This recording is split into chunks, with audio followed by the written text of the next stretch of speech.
ದೇಶಕ್ಕೆ ಸಮರ್ಪಣೆಯನ್ನ ಮಾಡಿದ್ದಾರೆ. ಅದೇ ರೀತಿ ಸಬರ್ಬನ್ ರೈಲ್, ಬೆಂಗಳೂರಿನ ಆಶಾ ಕಿರಣವಾದಂಥ, ಬೆಂಗಳೂರಿನ ಬಹುದೊಡ್ಡ ಅಪೇಕ್ಷೆ ಆದಂಥ ಸಬರ್ಬನ್ ರೈಲ್ ಅನ್ನ ಇವತ್ತು ಶಂಕುಸ್ಥಾಪನೆಯನ್ನ ನೆರವೇರಿಸಿದ್ದಾರೆ. Sir M Visvesvaraya railway terminal ಅನ್ನ ರಾಷ್ಟ್ರಕ್ಕೆ ಸಮರ್ಪಿಸಿದ್ದಾರೆ. ಮತ್ತು ರೈಲ್ವೆ ಪ್ರಾಜೆಕ್ಟ್ ನೆಲಮಂಗಲ ತುಮಕೂರು ಮತ್ತು ಷಟ್ಪಥಿ ಹೆದ್ದಾರಿಯನ್ನ ಇವತ್ತು ಸಮರ್ಪಣೆಯನ್ನ ಮಾಡಿ 33,000 ಕೋಟಿ ರೂಪಾಯಿ ಯೋಜನೆಯನ್ನ ಶಿಲಾನ್ಯಾಸ ಇಲ್ಲ ಉದ್ಘಾಟನೆಯನ್ನ ಮಾಡಿರುವಂತಹ ಪ್ರಧಾನಮಂತ್ರಿಗಳಿಗೆ ನಿಮ್ಮೆಲ್ಲರ ಪರವಾಗಿ ನಾನು ಶತ ನಮನಗಳನ್ನ ಸಲ್ಲಿಸಿ ಅವ್ರನ್ನ ಹಾರ್ದಿಕವಾಗಿ ಸ್ವಾಗತಿಸ್ತೇನೆ. ಅದೇ ರೀತಿ ಸಂದರ್ಭದಲ್ಲಿ ನಮ್ಮ ಗೌರವಾನ್ವಿತ ರಾಜ್ಯಪಾಲರಾದಂಥ, ನಮ್ಮೆಲ್ಲರಿಗೂ ಹಿರಿಯರಾದಂಥ ತಾವರ್ಚಂದ್ ಗೆಹ್ಲೋಟ್ ಅವ್ರನ್ನ, ಕರ್ನಾಟಕ ರಾಜ್ಯದ ಜನಪ್ರಿಯ ಮುಖ್ಯಮಂತ್ರಿಗಳಾದಂಥ, ನಮ್ಮೆಲ್ಲರಿಗೂ ಅತ್ಯಂತ ಆತ್ಮೀಯರಾದಂಥ ಸನ್ಮಾನ್ಯ ಬೊಮ್ಮಾಯಿ ಅವ್ರನ್ನ, ಸನ್ಮಾನ್ಯ ತಾವರ್ಚಂದ್ ಗೆಹ್ಲೋಟ್ ಅವ್ರನ್ನ ನಾನು ಹಾರ್ದಿಕವಾಗಿ ಸ್ವಾಗತಿಸ್ತೇನೆ. ಸನ್ಮಾನ್ಯ ಸೋಮಶೇಖರ್ ಅವ್ರನ್ನ, ಸನ್ಮಾನ್ಯ ಸೋಮಣ್ಣವ್ರನ್ನ, ಸನ್ಮಾನ್ಯ ಸದಾನಂದ ಗೌಡ್ರನ್ನ, ಸನ್ಮಾನ್ಯ PC ಮೋಹನ್ ಅವ್ರನ್ನ, ಸನ್ಮಾನ್ಯ ತೇಜಸ್ವಿ ಸೂರ್ಯ ಅವರನ್ನ ಸ್ವಾಗತಿಸಿ ತಮ್ಮೆಲ್ಲರನ್ನು ಪ್ರಧಾನಮಂತ್ರಿಗಳನ್ನ ನೋಡಲಿಕ್ಕೆ ಮಧ್ಯಾಹ್ನದ ಈ ಒಂದು ಸೆಕೆಯಲ್ಲಿ ಆಗಮಿಸಿರುವಂತ ತಮ್ಮೆಲ್ಲರನ್ನು ಹೃತ್ಪೂರ್ವಕವಾಗಿ ನಾನು ಸ್ವಾಗತಿಸಿ ತಮಗೆ ಅತ್ಯಂತ ಆದರದ ಪೂರ್ವಕವಾದಂತಹ ಸ್ವಾಗತವನ್ನು ಕೋರಿ ತಮ್ಮೆಲ್ಲರಿಗೆ ಮತ್ತು ಪ್ರಧಾನಮಂತ್ರಿಗಳಿಗೆ ಸ್ವಾಗತವನ್ನು ಕೋರಿ ನನ್ನ ಸ್ವಾಗತ ಭಾಷಣಕ್ಕೆ ವಿರಾಮ ಹೇಳ್ತೀನಿ. ಜೈ ಹಿಂದ್, ಜೈ ಕರ್ನಾಟಕ.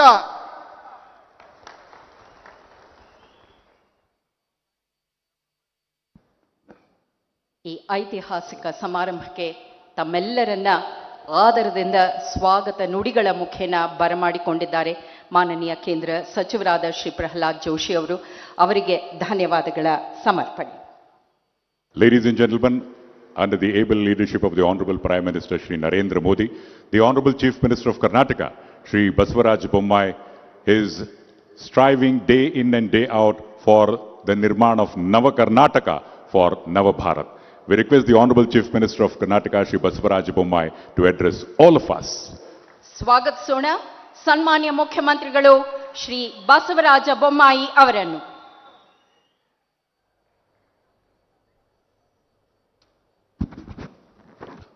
बोलो भारत माता की, भारत माता की. ನೆಚ್ಚಿನ ಪ್ರಧಾನಮಂತ್ರಿಗಳಾದಂಥ ನರೇಂದ್ರ ಮೋದಿಜಿ ಅವರಿಗೆ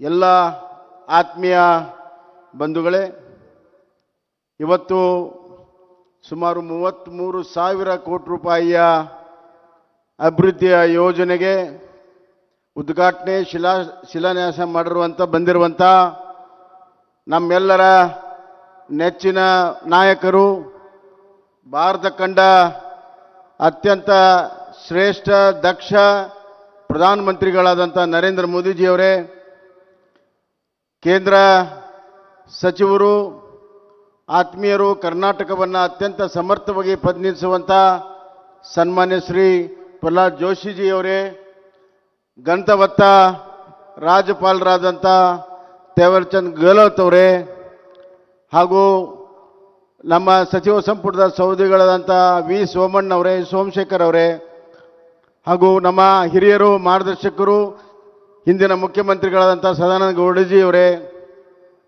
ಹಾಗೂ ಸಂಸತ್ ಸದಸ್ಯರಾದಂಥ PC ಮೋಹನ್ ಅವರೇ, ತೇಜಸ್ವಿ ಅವರೇ, ಇಲ್ಲಿ ನೆರೆದಿರುವಂಥ ಎಲ್ಲ ನನ್ನ ಅಣ್ಣ ತಮ್ಮಂದಿರೇ, ಅಕ್ಕ ತಂಗಿಯರೇ, ಮಾಧ್ಯಮದ ಸ್ನೇಹಿತರೆ, ಇವತ್ತು ಕರ್ನಾಟಕದ ಪ್ರಗತಿಯ ಇತಿಹಾಸದಲ್ಲಿ ಸುವರ್ಣ ಅಕ್ಷರದಲ್ಲಿ ಬರೆದಿರುವಂಥ ಒಂದು ದಿನ ಅಂತ ನಾನು ಹೇಳಕ್ಕೆ ಇಚ್ಛೆ ಪಡ್ತೇನೆ ಬಂಧುಗಳೇ. ಇವತ್ತು 33,000 ಕೋಟಿ ರೂಪಾಯಿಯ ಈ ಯೋಜನೆ ಸಂಪೂರ್ಣವಾದಾಗ ನಮ್ಮ ಕರ್ನಾಟಕದ GDP 2% ತನ್ನಿಂದ ತಾನೇ ಹೆಚ್ಚಾಗ್ತದೆ.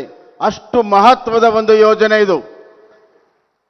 ನಮ್ಮೆಲ್ಲರ ಬಹಳ ದಿನಗಳ ಕನಸು ಬೆಂಗಳೂರಿನ ಈ ಜನದಟ್ಟಣೆ, ವಾಹನ ದಟ್ಟಣೆಯನ್ನು ನಿವಾರಣೆ ಮಾಡಲು ಸಬರ್ಬನ್ ಟ್ರೈನ್ ಬಹಳ ವರ್ಷದಿಂದ ನೆದೆಗುದೆ ಬಿದ್ದಿತ್ತು. ಅದನ್ನು ನಮ್ಮ ನೆಚ್ಚಿನ ಪ್ರಧಾನಮಂತ್ರಿಗಳು ಅದಕ್ಕೆ ಹಸಿರು ನಿಶಾನೆಯನ್ನು ತೋರಿಸಿ ಕೇಂದ್ರದ ಸಹಾಯವನ್ನು ಮಾಡಿ ಇವತ್ತು ಸಬರ್ಬನ್ ಒಂದು ಯೋಜನೆಗೆ ಶಿಲಾಶಾಸನವನ್ನು ಮಾಡ್ತಾ ಇದ್ದಾರೆ. ಅದು 4 ದಿಕ್ಕಿನಲ್ಲಿ ಬೆಂಗಳೂರಿನ ಈ ವಿವಿಧ ಭಾಗಗಳನ್ನು ಸಂಪರ್ಕ ಮಾಡುವಂಥ ಒಂದು ಅದ್ಭುತವಾದಂಥ ಒಂದು ಯೋಜನೆ ಇವತ್ತು ನಾವು ಪ್ರಾರಂಭ ಮಾಡ್ತಾ ಇದ್ದೇವೆ. ಇದು ಬೆಂಗಳೂರಿನ ಒಂದು ಇತಿಹಾಸದಲ್ಲಿ ಬರೆದಿಡುವಂಥ ಒಂದು ದಿನ. ಅದೇ ರೀತಿ ಇವತ್ತು ನಮ್ಮ ಯಲಹಂಕದಿಂದ ಹೈದರಾಬಾದ್ಗೆ ಡಬಲಿಂಗ್ ಲೈನು, ಅರಸೀಕೆರೆ ಮತ್ತು ತುಮಕೂರು ನಡುವೆ ಇಲೆಕ್ಟ್ರಿಫಿಕೇಷನ್ನು, ಕೊಂಕಣ್ ರೈಲ್ವೆ 700 ಕಿಲೋಮೀಟರ್ಗಿಂತ ಹೆಚ್ಚು ಇಲೆಕ್ಟ್ರಿಫಿಕೇಷನ್ನು, ಬಹಳ ಮಹತ್ವದ ಯೋಜನೆಗಳಿಗೆ ಇವತ್ತು ನಾವು ಚಾಲನೆಯನ್ನು ಕೊಟ್ಟಿದ್ದೇವೆ. ಮತ್ತು ಮಲ್ಟಿ ಮೋಡಲ್ ಲಾಜಿಸ್ಟಿಕ್ ಪಾರ್ಕ್ ಇವತ್ತು ತುಮಕೂರು ಹತ್ರ ಬರ್ತಾ ಇದೆ. ಅದು 5 ರಾಜ್ಯಗಳಿಗೆ ಕನೆಕ್ಟ್ ಆಗುವಂಥ ಬಹಳ ಮಹತ್ವಾಕಾಂಕ್ಷಿ ನಮ್ಮ ಪ್ರಧಾನಮಂತ್ರಿಗಳ ಒಂದು ದೂರದೃಷ್ಟಿಯ ಒಂದು ಯೋಜನೆ ಇವತ್ತು ಅದು ಬರ್ತಾ ಇದೆ ಬಂಧುಗಳೇ. ಮತ್ತು ಹಲವಾರು ರಸ್ತೆಗಳು ಇವತ್ತು ನಾವು ತೆಗೆದುಕೊಂಡಿದ್ದೇವೆ. ವಿಶೇಷವಾಗಿ ಬೆಂಗಳೂರಿಗೆ ಸಂಬಂಧಪಟ್ಟಿರುವಂಥದ್ದು ಸ್ಯಾಟಲೈಟ್ ಟೌನ್ ರಿಂಗ್ ರೋಡ್, ಅದು ಇವತ್ತು ಶಿಲಾಶಾಸನವನ್ನು ಮಾಡ್ತಾ ಇದ್ದೇವೆ. ಅದು ಬರುವಂಥ ದಿನಗಳಲ್ಲಿ ಇಡೀ ಬೆಂಗಳೂರಿನ ಡಾಬೆಸ್ಪೇಟೆಯಿಂದ ಓಲ್ಡ್ ಮಡ್ರಾಸ್ ರೋಡ್ವರೆಗೂ ಸಂಪೂರ್ಣವಾದಂಥ ಒಂದು ಕನೆಕ್ಷನ್ ಆಗ್ತದೆ. ಇದರಿಂದ ಬೆಂಗಳೂರಿನ ಟ್ರಾಫಿಕ್ಕನ್ನು ಸಂಪೂರ್ಣವಾಗಿ ಡಿಕಂಜೆಸ್ಟ್ ಮಾಡಬಹುದು. ಮತ್ತು 4 ಸ್ಯಾಟಲೈಟ್ ಟೌನ್ಗಳಿಗೆ ಕನೆಕ್ಷನನ್ನು ಕೂಡ ನಾವು ಇವತ್ತು ಮಾಡ್ತಾ ಇದ್ದೇವೆ. ಹೀಗೆ ಒಬ್ಬ ದೂರದೃಷ್ಟಿ ನಾಯಕ ಈ ದೇಶವನ್ನು ಆಳ್ತಿರುವಂಥ ಈ ಸಂದರ್ಭದಲ್ಲಿ ಈ ಯೋಜನೆಗಳು ಅವರ ದೂರದೃಷ್ಟಿಯಿಂದ ಹೊರಬಂದಿರುವಂಥದ್ದು. ಇದಕ್ಕೆಲ್ಲ ಯೋಜನೆಗಳಿಗೂ ಕೂಡ ಕೇಂದ್ರ ಸರ್ಕಾರದ ನರೇಂದ್ರ ಮೋದಿಜಿಯವರ ಒಂದು ದೊಡ್ಡ ಸಹಾಯ ಹಸ್ತ ಕರ್ನಾಟಕಕ್ಕಿದೆ, ಕರ್ನಾಟಕಕ್ಕೆ ಕೊಡುಗೆಯಾಗಿ ಕೊಟ್ಟಿದ್ದಾರೆ ಅನ್ನುವಂಥ ಮಾತನ್ನು ನಾನು ಹೇಳಕ್ಕೆ ಇಚ್ಛೆ ಪಡ್ತೇನೆ. ಬಂಧುಗಳೇ, ಒಬ್ಬ ರಾಜಕಾರಣಿ ಕಣ್ಣು ಮುಂದಿನ ಚುನಾವಣೆ ಮೇಲೆ ಇರ್ತದೆ, ಒಬ್ಬ ಮುತ್ಸದ್ದಿಯ ಕಣ್ಣು ಮುಂದಿನ ಜನಾಂಗದ ಮೇಲೆ ಇರ್ತದೆ. A politician has eye on next election, a statesman has eye on next generation. And here is one statesman of our lifetime where is always his vision is for the development of the nation and next generation of the nation. 75 ವರ್ಷ ನಮಗೆ ಸ್ವತಂತ್ರ ಬಂದಂಥ ಈ ಸಂದರ್ಭದಲ್ಲಿ 75 ವರ್ಷದ ಅವಲೋಕನವನ್ನು ಮಾಡಿ ಅಮೃತ ಮಹೋತ್ಸವಕ್ಕೆ ಹೊಸ ಶಕ್ತಿಯನ್ನು, ಊರ್ಜಾವನ್ನು ಕೊಟ್ಟಿರುವಂಥ ನರೇಂದ್ರ ಮೋದಿಜಿ ಅವರು ಅಲ್ಲಿಗೆ ನಿಲ್ಲಿಲ್ಲ. ಮುಂದಿನ 25 ವರ್ಷ ಅಂದರೆ 2047 ಸ್ವತಂತ್ರ ಬಂದು ಶತಮಾನೋತ್ಸವ ಸಂದರ್ಭದಲ್ಲಿ ಮುಂದಿನ 20 ವರ್ಷ ಅಮೃತ ಕಾಲ ಅಂತಂದು ಅವರು ಘೋಷಣೆಯನ್ನು ಮಾಡಿದ್ದಾರೆ. ಅಮೃತ ಕಾಲವನ್ನು ಘೋಷಣೆ ಮಾಡಿ ಅದಕ್ಕೆ ವಿವಿಧ ಯೋಜನೆಗಳನ್ನು ಮಾಡಿ 2047ರಲ್ಲಿ ಇಡೀ ಜಗತ್ತಿನಲ್ಲಿ ಭಾರತ ಅತ್ಯಂತ ಶ್ರೇಷ್ಠ ರಾಜ್ಯ ಆಗಬೇಕು, ನಮ್ಮ ಭಾರತ ಅತ್ಯಂತ ಶ್ರೇಷ್ಠ ರಾಷ್ಟ್ರ ಆಗಬೇಕು, ನಮ್ಮನ್ನು ಒಂದು ರಾಷ್ಟ್ರ ಆಗಬೇಕನ್ನುವಂಥ ಒಂದು ಚಿಂತನೆ, ಕೇವಲ ಚಿಂತನೆ ಅಲ್ಲ, ಅದಕ್ಕೆ ಕಾರ್ಯಸೂಚಿ ಅಷ್ಟೇ ಅಲ್ಲ, ದಿಕ್ಕಸೂಚಿಯನ್ನು ಕೂಡ ಕೊಟ್ಟಿದ್ದಾರೆ. ಮತ್ತು ಅದಕ್ಕೆ ಗತಿಶಕ್ತಿಯನ್ನು ಕೂಡ ಸನ್ಮಾನ್ಯ ನರೇಂದ್ರ ಮೋದಿಜಿಯವರು ಇವತ್ತು ಕೊಟ್ಟಿದ್ದಾರೆ ಬಂಧುಗಳೇ. ಆದ್ದರಿಂದ ಈ ದೇಶವನ್ನು ಯಾವ ರೀತಿ ಮುನ್ನಡೆಸಬೇಕನ್ನುವಂಥ ಒಂದು ಮಾರ್ಗಸೂಚಿ ಏನಿದೆ ಅವ್ರದ್ದು, ಅದೇ ದಾರಿಯಲ್ಲಿ ನಾವು ಇವತ್ತು ಕರ್ನಾಟಕದಲ್ಲಿ ನಡೀತಾ ಇದ್ದೇವೆ. ಅವ್ರದ್ದು ಕೇವಲ ದೊಡ್ಡ ಯೋಜನೆಗಳಲ್ಲ, ಮಾನವ ಸಂಪನ್ಮೂಲನ ಸಂಪೂರ್ಣವಾಗಿ ಉಪಯೋಗ ಮಾಡ್ಕೋಬೇಕು. ಹೀಗಾಗಿ ಸ್ವಚ್ಛ ಭಾರತದ ಅವಶ್ಯಕತೆ ಇದೆ.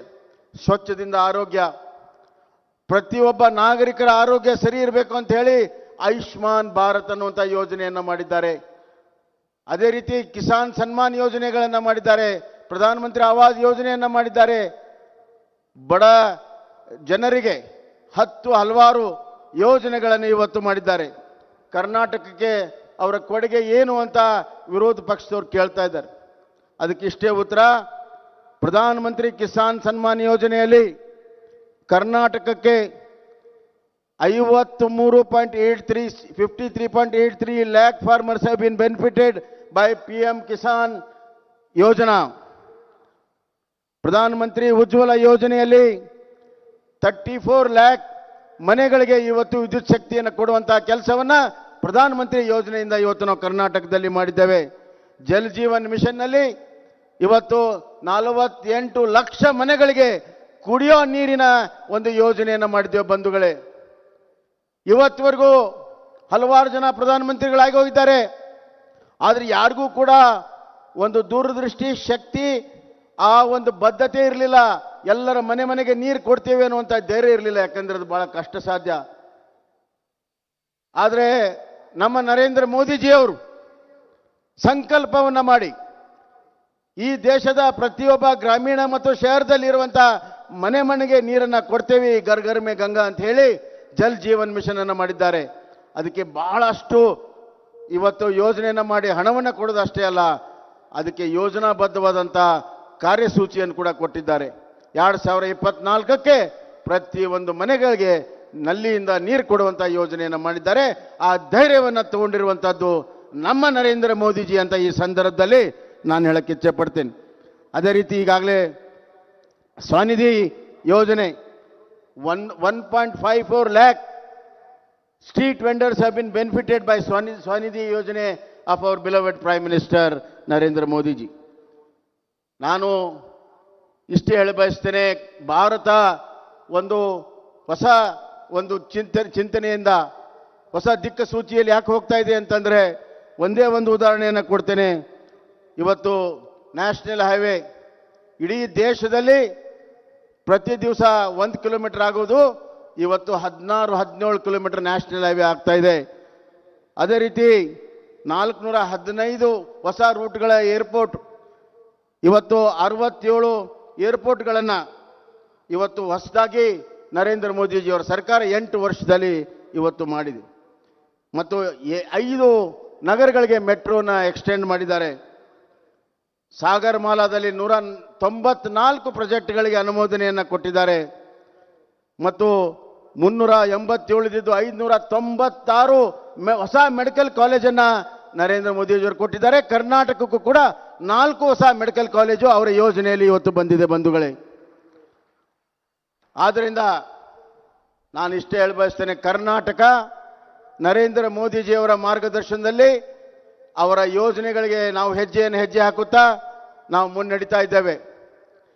ನನ್ನ ಆಸೆ ಇಷ್ಟೇ, ಪ್ರಧಾನಮಂತ್ರಿಗಳ ಕನಸಿದೆ, $5 ಟ್ರಿಲಿಯನ್ ಎಕಾನಮಿ ಆಗಬೇಕು ನಮ್ಮ ದೇಶದ್ದು ಅಂತ.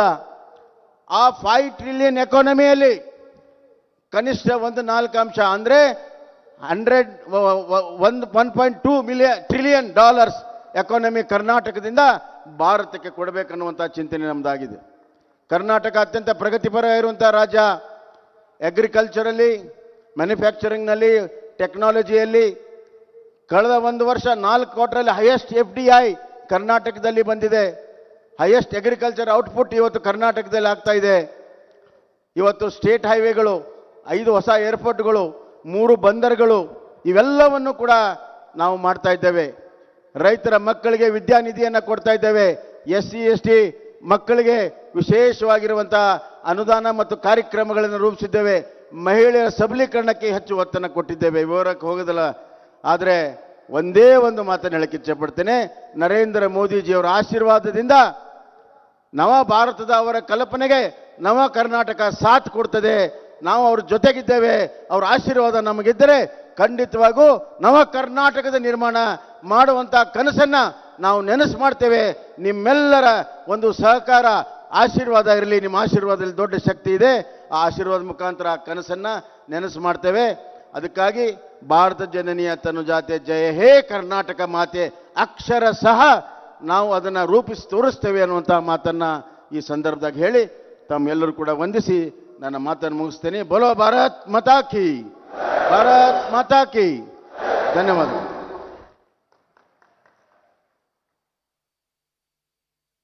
ಕರುನಾಡಿನಲ್ಲಿ ಅಭಿವೃದ್ಧಿಯ ಹೊಸ ಶಕೆಯನ್ನು ಆರಂಭಿಸೋಣ ಎಂಬ ಸ್ಫೂರ್ತಿದಾಯಕ ಕರೆಯನ್ನು ನೀಡಿದ್ದಾರೆ ಸನ್ಮಾನ್ಯ ಮುಖ್ಯಮಂತ್ರಿಗಳು ಶ್ರೀ ಬಸವರಾಜ ಬೊಮ್ಮಾಯಿ ಅವರು. ನಿಮ್ಮೆಲ್ಲರ ಪರವಾಗಿ ಅವರಿಗೆ ಗೌರವದ ವಂದನೆಗಳನ್ನು ಅರ್ಪಿಸಿದ್ದೇವೆ. Thank you so much sir. ಬಂಧುಗಳೇ, now the most important moment is dedication of the various projects for the overall growth of Karnataka. It's indeed our privilege and pleasure to request the Honorable Prime Minister of India, Shri Narendra Modi ji, for the unveiling of plaque to mark the dedication to the nation of the various projects. First we have Sir M. Vishweshwaraya, Railway Terminal, Bengaluru. Sir M. Vishweshwaraya, Railway Terminal, Bengaluru, rupees 314 crores, centrally air-conditioned terminal, a first in South India. decongest KSR Bengaluru and Yeshwantpur terminals and enable starting of new trains. That's the hallmark of this project. And now, the next inauguration is the doubling of Yelahanka, Penukonda and Arsikere Tumkur railway lines by the Honorable Prime Minister. Yelahanka Penukonda double line of 120.53 kilometers and double line of 96 kilometers of Arsikere and Tumkuru railway line. Next, 100% electrification of Konkan Railway. As we are all aware, 1,287 crores, 70% savings in fuel expenditure and reduction in pollution is the 100% electrification of Konkan Railway. ಶೇಕಡ 100ರಷ್ಟು ವಿದ್ಯುದೀಕರಣ. ಈ ಎಲ್ಲ ಹೊಸ ಯೋಜನೆಗೆ ಚಾಲನೆ ದಕ್ಕಿದೆ. ಇನ್ನೀಗ ladies and gentlemen, flagging off trains via video link from Tumukuru, Arsikere, Yelahanka, Ratnagiri, Madgaon and Udupi. This is a very important thing, connecting India, the various places starting from Tumukuru, Arsikere, Yelahanka, Ratnagiri, Madgaon and Udupi. And the audience in the 6 places are all waiting for the Honorable Prime Minister to flag off. ಹಸಿರು ನಿಶಾನೆ ತೋರುತ್ತಿದ್ದಾರೆ ಮಾನನೀಯ ಪ್ರಧಾನ ಮಂತ್ರಿಗಳು ಶ್ರೀ ನರೇಂದ್ರ ಮೋದಿಜಿ ಅವರು.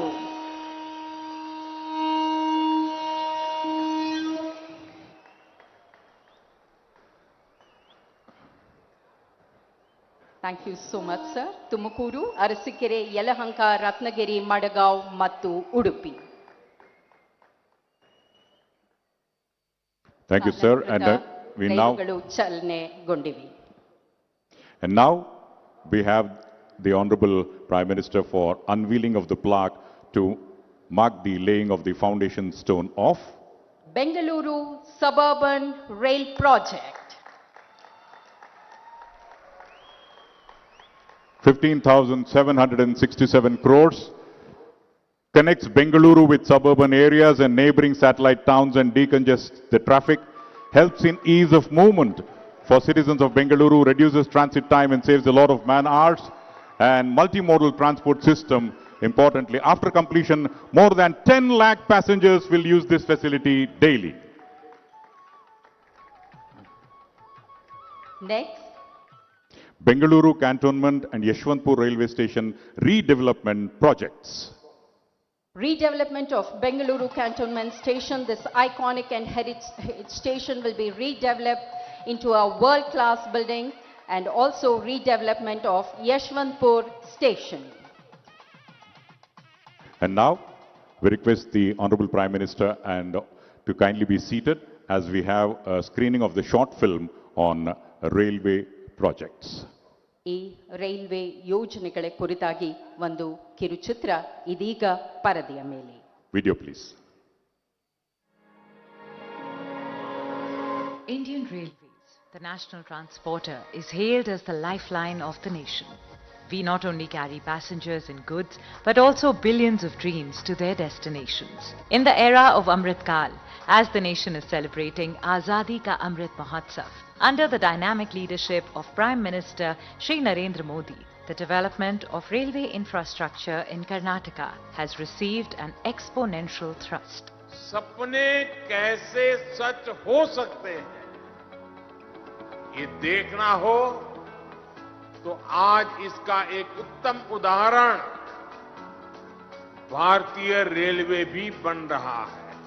Various new lines, doubling and electrification projects worth rupees 34,000 crores have been sanctioned and are in progress, known as the Silicon Valley and Startup Capital of India. Bengaluru is one of the fastest growing metropolitan cities of the world, mapping the requirement of the next 50 years to augment the capacity of the existing KSR, Bengaluru and Yeshwantpur junctions. A modern world-class terminal has been constructed. This airport-like centrally air-conditioned station, named after the eminent statesman, engineer nation builder, Bharat Ratna, Sir M. Visvesvaraya, is a harmonious blend of practical convenience and aesthetics.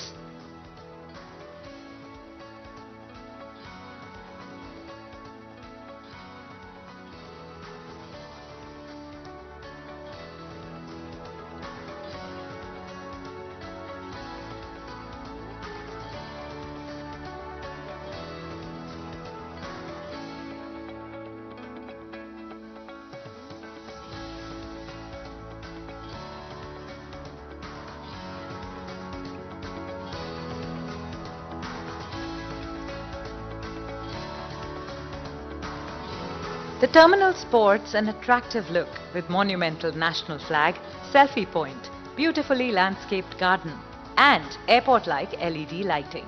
With the operationalization of this terminal, detentions of trains at KSR Bengaluru and Yeshwantpur railway stations are avoided, and more number of trains can be originated from Bengaluru.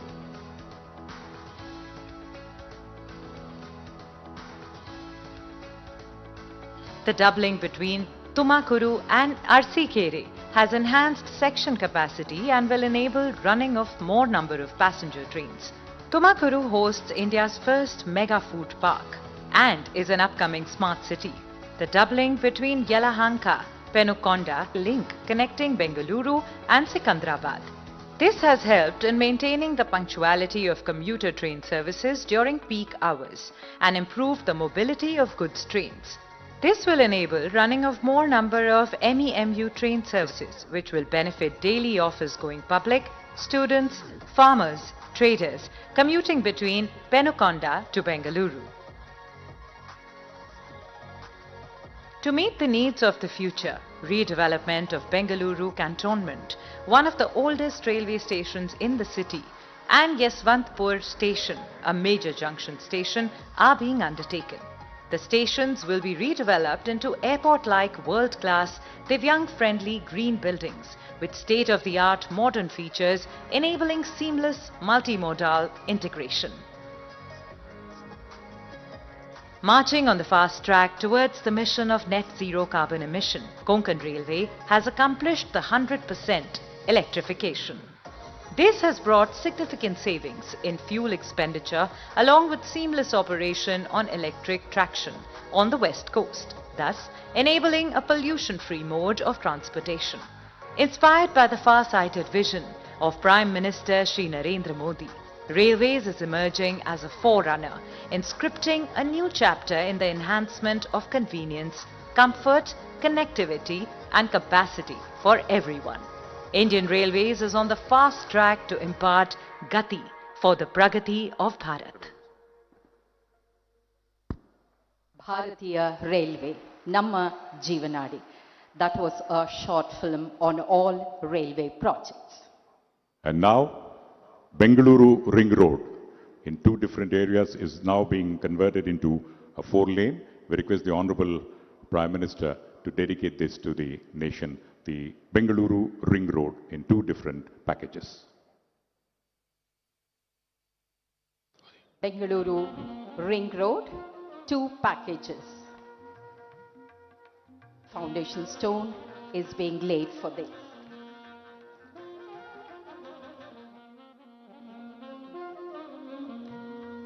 Thank you, sir.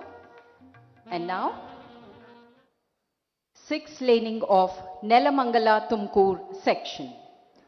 The Honorable Prime Minister will also dedicate a host of dedications, and this is the 6th laning of Nelamangala Tumkur section. The foundation stone 29.435 kilometers Nelamangala Tumkuru, including Tumkuru bypass section of NH 48.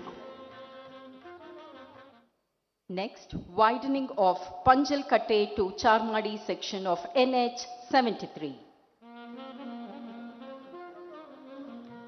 Kilometer 40 to kilometer 75, Panjalkatte to Charmadi section of NH 73, length of 33.1 kilometers. Next, The rehabilitation of and upgradation of Madhugiri Gauri Bidduru Chikballapur section of NH 69. ರಸ್ತೆ ಅಗಲೀಕರಣ ಮತ್ತು ಉನ್ನತೀಕರಣ.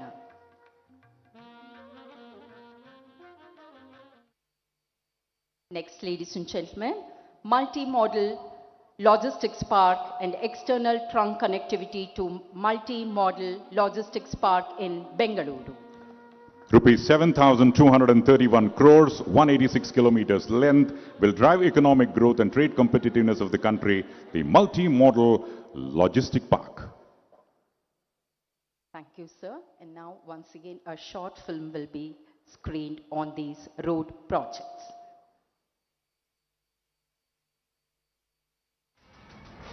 India has seen unprecedented progress in all spheres in the last 8 years. under the visionary leadership of our Prime Minister Shri Narendra Modi ji. It is because of his decisive measures, tireless efforts and people-centric initiatives that people shower their love and affection on him as their own. आज भारत आधुनिक infrastructure के निर्माण के लिए ज्यादा से ज्यादा investment करने के लिए प्रतिबद्ध है, तो वही आज का भारत हर वो कदम भी उठा रहा है जिससे प्रोजेक्ट्स में देरी ना हो, रुकावटें ना आए, कम समय पर पूरा हो. Modern and future-ready connectivity is being ensured across the country, and Karnataka has emerged as an equal partner in this growth journey. Strengthening the vision of Prime Minister Shri Narendra Modi ji, road infrastructure projects worth over rupees 2 lakh crore are being developed in Karnataka. Minister for Road Transport and Highways Shri Nitin Gadkari ji and Chief Minister of Karnataka Shri B.S. Bommai ji are determined to fast track and complete the infrastructure projects in record time. Recently, foundation stone was laid for Bengaluru-Chennai Expressway. Today is a historic day for the people of Karnataka as the Honorable Prime Minister is laying the foundation stone for 6 projects costing about rupees 7,300 crore. 4-laning of Bengaluru Ring Road from Belagondapalli to Tamil Nadu border and Hoskote to Tamil Nadu border will provide seamless connectivity to 6 national highways and 8 state highways passing through Bengaluru. It will also provide seamless connectivity to major ports of Chennai, Mangaluru and Krishnapatnam, thereby reducing logistics cost and furthering ease of doing business. The project related to 6-laning of Neelamangala-Tumkur section is a part of Mumbai-Pune-Chennai corridor that will decongest traffic in Bengaluru city, eliminate 13 black spots and ensure a safe and convenient movement for people of the region. Upgradation of Punjalakatte to Charamadi section will provide alternate route between central Karnataka and Mangaluru for landslides-prone stretches of Shiradi Ghat during monsoon. It will also be beneficial for pilgrims visiting to Dharmasthala and Surya temples and tourists coming to Chikmagaluru, Beluru and Halebeedu. Upgradation work on Madhugiri Gauri Bidanur Chikkaballapur section will improve interstate connectivity between Karnataka and Andhra Pradesh and ensure easy access to bigger markets for local produce like cotton, silk and mangoes. As a part of PM Gati Shakti National Master Plan, multimodal logistics park at Bengaluru is being developed at a cost of rupees 1,800 crore. It will give a big boost to the trade and business related to commodities like electrical goods, rice, spices, automobiles, cement, apparel and fast-moving consumer goods. Furthering rail line of 4.5 km from Dodabele railway station and road from NH 648 to MMLP will provide end-to-end connectivity. The logistics park will play a key role in rapid progress of these sectors and create a lot of employment opportunities for local youth. All the projects will create 21st century road infrastructure for the people of Karnataka, ensure ease of living, transform urban landscape and go a long way in making a self-reliant India.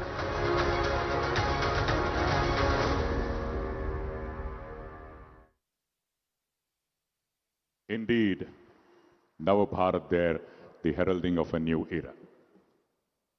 Bengaluru ಉಪನಗರ ರೈಲು ಯೋಜನೆ, Bengaluru suburban rail project 15,767 ಕೋಟಿ ರೂಪಾಯಿಗಳ ವೆಚ್ಚ, 148 ಕಿಲೋಮೀಟರ್ಗಳ ಉದ್ದ.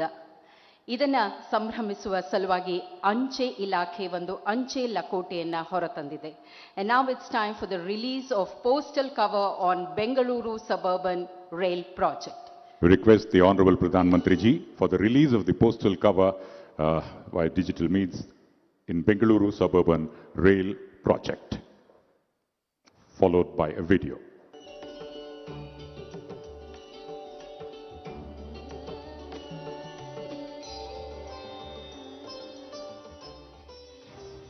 Namma Bengaluru is a progressive, prosperous and pioneering city. Brand Bengaluru is a perfect blend of tradition and technology, culture and cosmopolitanism. The Garden City continues to expand 360 degrees, 365 days. Additionally, the floating population of 20 lakhs per day has added to the density. Even adjoining areas in Bengaluru rural and neighboring districts seek a rail-based transit system which provides better rural and urban connectivity. Demonstrating a spirit of cooperative federalism, state and union government gave formal approval for the BSRP. The 4 corridors on completion will bring in better connectivity, improved productivity and enhanced economic activity. BSRP's 4 corridors with its 148-kilometer network and 57 new stations will carry more than 10 lakh passengers a day. BSRP's coaches will be metro-like and provide a delightful travel experience to all sections of society at affordable cost. By eliminating 23 level crossings, it will ease traffic congestion in many pockets of Bangalore. Suburban Rail, Sakkat Rail. Namma ride, Namma pride. ಈ ಎಲ್ಲ ಉದ್ಘಾಟನೆ, ಶಂಕುಸ್ಥಾಪನೆ, ಹಸಿರು ನಿಶಾನೆ, ಲೋಕಾರ್ಪಣೆಯನ್ನು ಆಗು ಮಾಡಿಕೊಟ್ಟಿರುವಂತಹ ವೇದಿಕೆಯಲ್ಲಿರುವ ಎಲ್ಲ ಗಣ್ಯಮಾನ್ಯರಿಗೆ ನಮ್ಮ ವಂದನೆಗಳು. ಬಂಧುಗಳೇ, ಇನ್ನು ಯಾರ ಆಗಮನ ನಮ್ಮೆಲ್ಲರಲ್ಲಿ ನವಚೇತನ ಮೂಡಿಸಿದೆಯೋ, ಯಾರ ಉಪಸ್ಥಿತಿ ನವೋದಯಕ್ಕೆ ನಾಂದಿ ಹಾಡಿದೆಯೋ, ಯಾರ ನುಡಿಗಳಿಗಾಗಿ ನಾವು ಕಾಯುತ್ತಿದ್ದೇವೆಯೋ ಅವರೀಗ ಮಾತನಾಡುವ ಸುಸಮಯ ಬಂದಿದೆ. Well, ladies and gentlemen, he is an illuminati. He illuminates the mind and lives of not just Indians. He inspires not just Indians, but the entire world. He is a true world leader. So, ladies and gentlemen, put your hands together. Swagat kijiye Bharat ke माननीय प्रधानमंत्री जी, Shri Narendra Modi ji.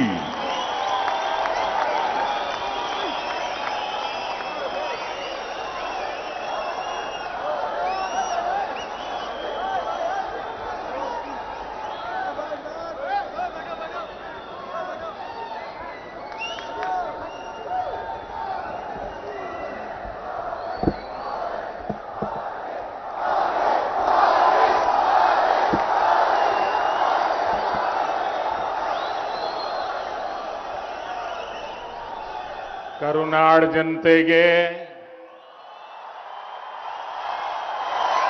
ನನ್ನ ಪ್ರೀತಿಯ ನಮಸ್ಕಾರಗಳು.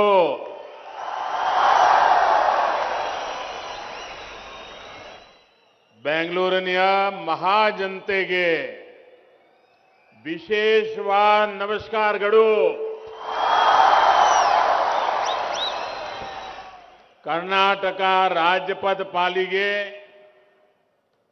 ಇಂದು ಮಹತ್ವದ ದಿನವಾಗಿದೆ.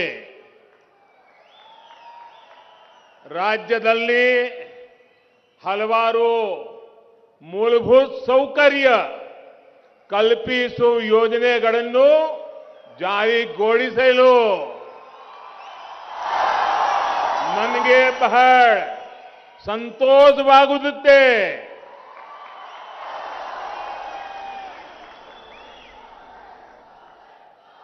कर्नाटक के राज्यपाल श्री थावरचंद जी गहलोत, कर्नाटक के जनप्रिय मुख्यमंत्री श्री बसवराज जी, केंद्रीय मंत्रिपरिषद के मेरे सहयोगी प्रहलाद जोशी जी,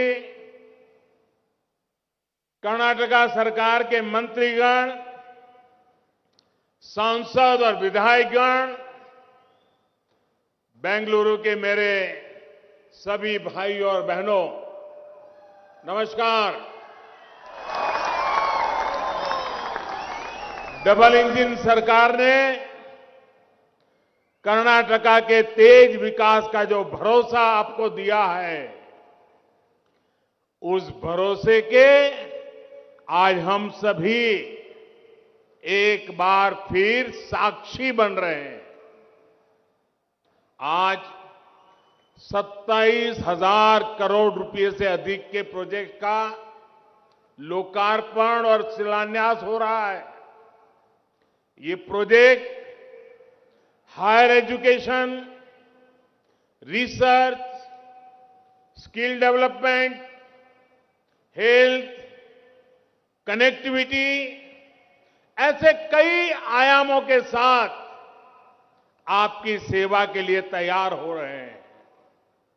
यानी ये प्रोजेक्ट ईज ऑफ लिविंग और ईज ऑफ डूइंग बिजनेस दोनों को बल देने वाले हैं। भाइयों और बहनों, यहां आने से पहले मैं इंडियन इंस्टीट्यूट ऑफ साइंस और अंबेडकर स्कूल ऑफ इकोनॉमिक्स, उस यूनिवर्सिटी में शिक्षा, रिसर्च और इनोवेशन को बहुत समझने के लिए, उनके उत्साह को अनुभव करने के लिए आज मैं उनके बीच में हूं और नई ऊर्जा लेकर के निकला हूं। मैं इन कार्यक्रमों से जुड़े देश के प्राइवेट सेक्टर की भी भूरी भूरी प्रशंसा करता हूं। अब यहां कनेक्टिविटी से जुड़े उत्सव को आपके साथ, आपके बीच आकर के, और जो उमंग और उत्साह से आप लोग भरे हैं, मैं भी आपके साथ इसको सेलिब्रेट कर रहा हूं।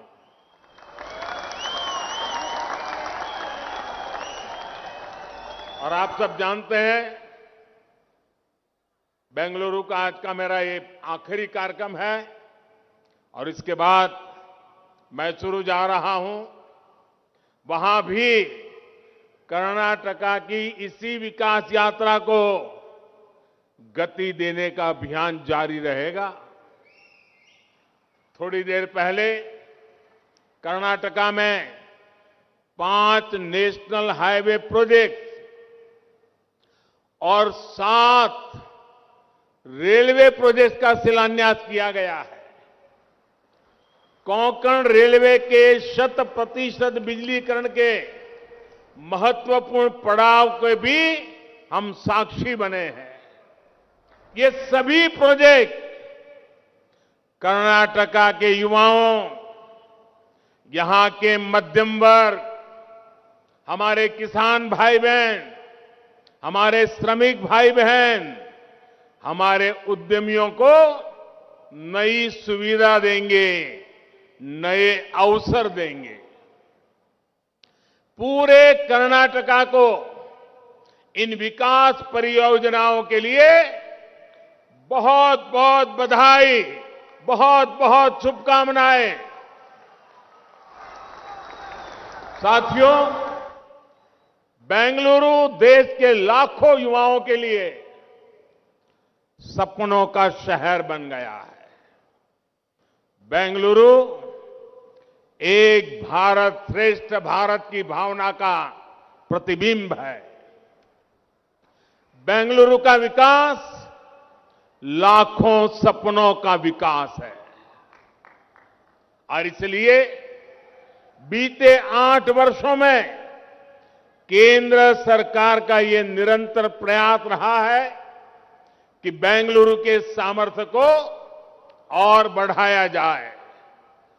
बेंगलुरु में अपने सपने पूरा करने में जुटे हुए हर साथी का जीवन आसान हो, ट्रैवल टाइम कम हो, आरामदायक हो, लॉजिस्टिक कॉस्ट भी कम से कम हो।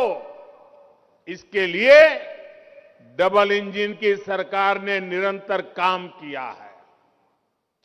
यही कमिटमेंट हमें यहां आज भी देखने को मिल रहा है। साथियों, बेंगलुरु के ट्रैफिक जाम से मुक्ति दिलाने के लिए rail, road, metro, underpass, flyover, हर संभव माध्यमों का पर डबल इंजन की सरकार काम कर रही है।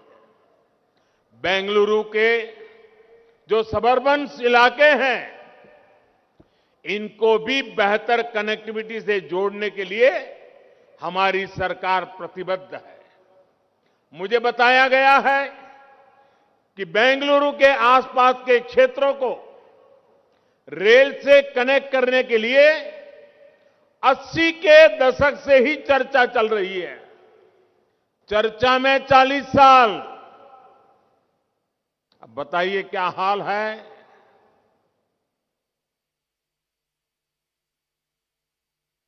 चालीस साल चर्चा में गए हैं। मैं कर्नाटका के भाइयों बहनों को विश्वास दिलाने आया हूं, इन चीजों को साकार करने में मैं 40 महीने मेहनत करके आपके सपनों को पूरा करूंगा।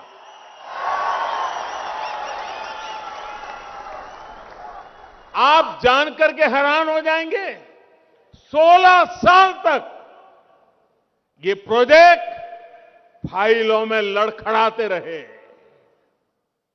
मुझे खुशी है कि डबल इंजन की सरकार कर्नाटका की जनता के, बेंगलुरु की जनता के हर सपने को भी पूरा करने के लिए जी जान से जुटी हुई है। बेंगलुरु सबर्बन रेलवे से बेंगलुरु की कैपेसिटी के विस्तार में बहुत मदद मिलेगी। ये प्रोजेक्ट बेंगलुरु शहर में ही रहने की मजबूरी को कम करेगा। और मैं बताता हूं साथियों, अगर 40 साल पहले जो काम करने चाहिए थे, जो काम 40 साल पहले पूरे होने चाहिए थे, आज मुझे वो काम 40 साल के बाद करने की मेरे नसीब में आया है। अगर 40 साल पहले ये चीजें पूरी हुई होती तो बेंगलुरु पे दबाव न बढ़ता, बेंगलुरु और ताकत के साथ खिल उठता। लेकिन 40 साल ये कम समय नहीं है। लेकिन साथियों, आपने मुझे मौका दिया है। मैं अब समय गंवाना नहीं चाहता हूं। पल पल आपकी सेवा के लिए खपाता रहता हूं। साथियों, आसपास के सैटेलाइट टाउनशिप, सबर्बन और ग्रामीण इलाके जब रेल आधारित रैपिड ट्रांजिट सिस्टम से कनेक्ट हो जाएंगे तो उसका मल्टीप्लायर इफेक्ट होने वाला है। सबर्बन रेलवे की तरह ही बेंगलुरु रिंग रोड भी शहर के कंजेशन को कम करेगा। ये 6 नेशनल हाईवे और 8 स्टेट हाईवे को कनेक्ट करेगा। यानी कर्नाटका के दूसरे हिस्सों में जाने वाली गाड़ियों की बहुत बड़ी संख्या को बेंगलुरु शहर में एंट्री की जरूरत ही नहीं पड़ेगी। आप भी जानते हैं कि नीलमंगला से तुमकुरू के बीच का जो ये नेशनल हाईवे है, इसके इर्द गिर्द ज्यादातर इंडस्ट्रीज है। ट्रैफिक का एक बहुत बड़ा फ्लो इस रास्ते से पर जाता है। इस हाईवे की 6 लेनिंग और तुमकुरू बाईपास से इस पूरे क्षेत्र में ट्रैवल और ट्रांसपोर्ट आसान होगा। इकोनॉमिक एक्टिविटी और बल मिलेगा। धर्मस्थला मंदिर, सूर्य मंदिर और जॉग फॉल्स जैसे आस्था और पर्यटन के अहम केंद्रों की कनेक्टिविटी को बेहतर करने के लिए जो काम हो रहा है, वो भी टूरिज्म के लिए एक नया अवसर बनकर आने वाला है। भाइयों और बहनों, बीते 8 सालों में हमने रेल कनेक्टिविटी के कंप्लीट ट्रांसफॉर्मेशन पर काम किया है। आज रेलवे में सफर का अनुभव 8 साल पहले की तुलना में बिल्कुल अलग है। भारतीय रेल अब तेज भी हो रही है, स्वच्छ भी हो रही है, आधुनिक भी हो रही है, सुरक्षित भी हो रही है और सिटीजन फ्रेंडली भी हो रही है। हमने देश के उन हिस्सों में भी रेल को पहुंचाया है जहां इसके बारे में कभी सोचना भी मुश्किल था। कर्नाटका में भी बीते वर्षों में 1200 किलोमीटर से अधिक रेल लाइन या तो नई बनाई है या फिर चौड़ीकरण हुआ है। भारतीय रेल अब वो सुविधाएं, वो माहौल भी देने का प्रयास कर रही है जो कभी एयरपोर्ट और हवाई यात्रा में ही मिला करती थी। भारत रत्न सर एम विश्वेश्वरैया, उनके नाम पर बेंगलुरु में बना आधुनिक रेलवे स्टेशन भी इसका प्रत्यक्ष प्रमाण है। मुझे बताया गया है कि आज बेंगलुरु में लोग इस स्टेशन पर जाते हैं जैसे किसी टूरिस्ट डेस्टिनेशन पर जाएं, वो अजूबा देख रहे हैं। उनको देश बदलता हुआ उस रेलवे स्टेशन की रचना से दिखाई दे रहा है। और लोग मुझे बता रहे थे, युवा पीढ़ी तो सेल्फी लेने के लिए कतार लगा के खड़ी हो जाती है। ये कर्नाटका का पहला और देश का तीसरा ऐसा आधुनिक रेलवे स्टेशन है। इससे सुविधाएं तो आधुनिक हुई है, बेंगलुरु के लिए ज्यादा ट्रेनों का रास्ता भी खुला है। बेंगलुरु कैंटोनमेंट और यशवंतपुरा जंक्शन को भी आधुनिक बनाने का काम आज से शुरू हुआ है। साथियों, 21वीं सदी में हम सिर्फ रेल, रोड, पोर्ट, एयरपोर्ट तक सीमित नहीं रह सकते, बल्कि ट्रांसपोर्ट के ये मोड एक दूसरे से कनेक्ट भी हो, एक दूसरे को सपोर्ट भी करें, ऐसी मल्टी मॉडल कनेक्टिविटी पर ध्यान दे रहे हैं। इस मल्टी मॉडल कनेक्टिविटी को पीएम गति शक्ति नेशनल मास्टर प्लान से मदद मिल रही है। बेंगलुरु के पास बनने जा रहा मल्टी मॉडल लॉजिस्टिक पार्क इसी विजन का हिस्सा है। ये पार्क पोर्ट, एयरपोर्ट, रेलवे और रोड की सुविधाओं से कनेक्टेड होगा ताकि लास्ट माइल डिलीवरी बेहतर हो और ट्रांसपोर्टेशन की कॉस्ट कम हो। गति शक्ति की स्पिरिट से बन रहे ऐसे प्रोजेक्ट हजारों युवाओं को रोजगार भी देंगे, आत्मनिर्भर भारत के संकल्प की सिद्धि को भी गति देंगे।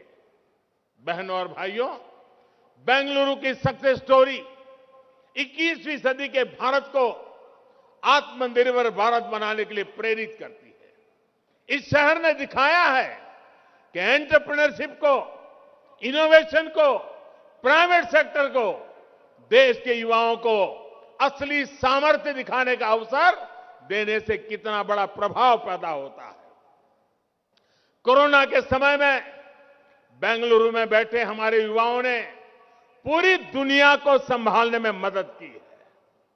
बेंगलुरु ने दिखा दिया है कि सरकार अगर सुविधाएं दे और नागरिक के जीवन में कम से कम दखल दे तो भारत का नौजवान क्या कुछ नहीं कर सकता है, देश को कहां से कहां पहुंचा सकता है। बेंगलुरु देश के युवाओं के सपनों का शहर है और इसके पीछे उद्यमशीलता है, इनोवेशन है, पब्लिक के साथ ही प्राइवेट सेक्टर की सही उपयोगिता है। बेंगलुरु उन लोगों को अपना माइंडसेट बदलने की सीख भी देता है।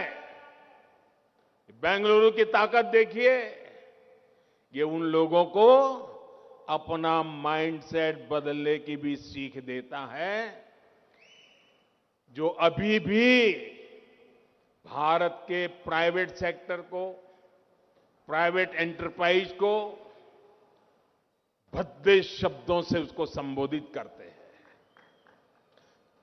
देश की शक्ति को, करोड़ों लोगों के सामर्थ्य को ये सत्तावादी मानसिकता वाले लोग कमतर आंकते हैं। साथियों, 21वीं सदी का Bharat wealth creators, job creators का है, इनोवेटर्स का है। यही दुनिया के सबसे युवा देश के रूप में भारत की असली ताकत भी है, यही हमारी संपदा भी है। इस ताकत को प्रमोट करने के लिए जो प्रयास बीते 8 सालों में हुए हैं, उनकी चर्चा तो होती है, लेकिन बहुत सीमित दायरे में होती है। लेकिन बेंगलुरु जो इस कल्चर को जीता है, वहां जब मैं आया हूं तो इसकी विस्तृत चर्चा करना मैं अपनी जिम्मेदारी समझता हूं। भाई और बहनों, भारत में खेती के बाद सबसे बड़ा अगर एम्प्लॉयर है तो एसएमएसई सेक्टर है हमारा, जो देश के टियर 2, टियर 3 शहरों की इकोनॉमी को बहुत बड़ी ताकत दे रहा है। एमएसएमई इस सेक्टर से देश के करोड़ों लोग जुड़े हुए हैं, लेकिन हमारे यहां एमएसएमई की परिभाषा ही ऐसे रखी गई थी कि अगर वो खुद का विस्तार करना चाहते थे तो उनका नुकसान होता था। इसलिए वो अपने वेंचर को बड़ा करने के बजाय उसे छोटे उपक्रम की तरफ ले जाते थे। हमने इस परिभाषा को ही बदल दिया ताकि एमएसएमई ग्रोथ की तरफ बढ़े, ज्यादा एम्प्लॉयमेंट बढ़ाएं। छोटे छोटे सरकारी प्रोजेक्ट्स में भी ग्लोबल ट्रेडर्स होने से हमारे एमएसएमई के अवसर बहुत सीमित होते थे। हमने 200 करोड़ रुपए तक के टेंडर में विदेशी इकाइयों की भागीदारी को समाप्त कर दिया। यही तो आत्मनिर्भर भारत के प्रति हमारा आत्मविश्वास है। केंद्र सरकार के सभी विभागों के लिए 25% खरीद एमएसएमई से ही करने का भी निर्देश दिया गया है। यही नहीं, आज गवर्नमेंट ई मार्केट प्लेस के रूप में एमएसएमई के लिए देश के हर सरकारी विभाग, सरकारी कंपनी, डिपार्टमेंट के साथ सीधे ट्रेड करने का आसान माध्यम दिया गया है। जेम पर आज 45 लाख से अधिक सेलर्स अपने प्रोडक्ट और अपनी सर्विस उपलब्ध करा रहे हैं। भाई और बहनों, भारत के स्टार्टअप इकोसिस्टम की भी बहुत चर्चा आजकल हो रही है, जिसका बेंगलुरु बहुत बड़ा सेंटर है। बीते 8 सालों में देश ने कितना बड़ा काम किया है, ये तब समझ में आएगा जब हम अतीत के दशकों को देखेंगे। बीते दशकों में देश में कितने बिलियन डॉलर कंपनियां बनी है, आप उंगलियों पर गिन सकते हैं। लेकिन पिछले 8 साल में 100 से अधिक बिलियन डॉलर कंपनियां खड़ी हुई है, जिसमें हर महीने नई कंपनियां जुड़ रही है। 8 साल में बने इन यूनिकॉर्न्स की वैल्यूएशन आज लगभग 150 अरब डॉलर है, यानी कि करीब करीब 12 लाख करोड़ रुपए हैं। देश में स्टार्टअप इकोसिस्टम कैसे बढ़ रहा है, ये बताने के लिए मैं आपको एक और आंकड़ा देता हूं। 2014 के बाद पहले 10,000 स्टार्टअप तक पहुंचने में हमें लगभग 800 दिन लगे थे। मैं दिल्ली में आपने मुझे सेवा करने के लिए बिठाया, उसकी बात करता हूं, उसके बाद की। लेकिन हाल में जो 10,000 स्टार्टअप इस इकोसिस्टम में जुड़े हैं, वो 200 दिन से भी कम ही जुड़े हैं। तभी बीते 8 साल में हम कुछ 100 स्टार्टअप के बढ़कर आज 70,000 के पड़ाव को पार कर चुके हैं। भाई और बहनों, स्टार्टअप्स और इनोवेशन का रास्ता आराम का, सुविधा का नहीं है। और बीते 8 सालों में देश को इस रास्ते पर तेजी से बढ़ने का रास्ता भी आसान नहीं था, सुविधा का नहीं था। कई फैसले, कई रिफॉर्म तात्कालिक रूप से अप्रिय लग सकते हैं, लेकिन समय के साथ उन रिफॉर्म का लाभ आज देश अनुभव करता है। रिफॉर्म का रास्ता ही हमें नए लक्ष्यों, नए संकल्पों की तरफ ले जाता है। हमने स्पेस और डिफेंस जैसे हर उस सेक्टर को युवाओं के लिए खोल दिया है, जिनमें दशकों तक सिर्फ सरकार का एकाधिकार था। आज हम ड्रोन से लेकर एयरक्राफ्ट तक हर कटिंग एज टेक्नोलॉजी में भारत के युवाओं को प्रोत्साहित कर रहे हैं। यहां देश का गौरव इसरो है, डीआरडीओ का एक आधुनिक इंफ्रास्ट्रक्चर है। आज हम देश के युवाओं से कह रहे हैं कि सरकार ने जो वर्ल्ड क्लास सुविधाएं बनाई हैं, इनमें अपने विजन को, अपने आइडिया को टेस्ट करें। केंद्र सरकार युवाओं को हर जरूरी प्लेटफॉर्म दे रही है। इनमें देश का युवा मेहनत कर रहा है। जो सरकारी कंपनियां हैं वो भी कॉम्पीट करेगी, देश के युवाओं की बनाई कंपनियों के साथ कॉम्पीट करेगी, तभी हम दुनिया के साथ कॉम्पीट कर पाएंगे। मेरा साफ मानना है, उपक्रम चाहे सरकारी हो या फिर प्राइवेट, दोनों देश के एसेट हैं। इसलिए लेवल प्लेइंग फील्ड सबको बराबर मिलना चाहिए। यही सबका प्रयास है। सबका प्रयास का यही मंत्र आजादी के अमृतकाल यानी आने वाले 25 साल में आत्मनिर्भर भारत के निर्माण की ऊर्जा है। एक बार फिर सभी कर्नाटका वासियों को विकास के इन प्रोजेक्ट के लिए बहुत बहुत बधाई देता हूं और बसवराज जी के नेतृत्व में हमारा कर्नाटक और तेजी से आगे बढ़े, इसके लिए भारत सरकार कंधे से कंधा मिलाकर काम करने के लिए आपके साथ खड़ी हुई है। अनेक अनेक शुभकामनाओं के साथ आप सबको बहुत बहुत धन्यवाद। नमस्कार।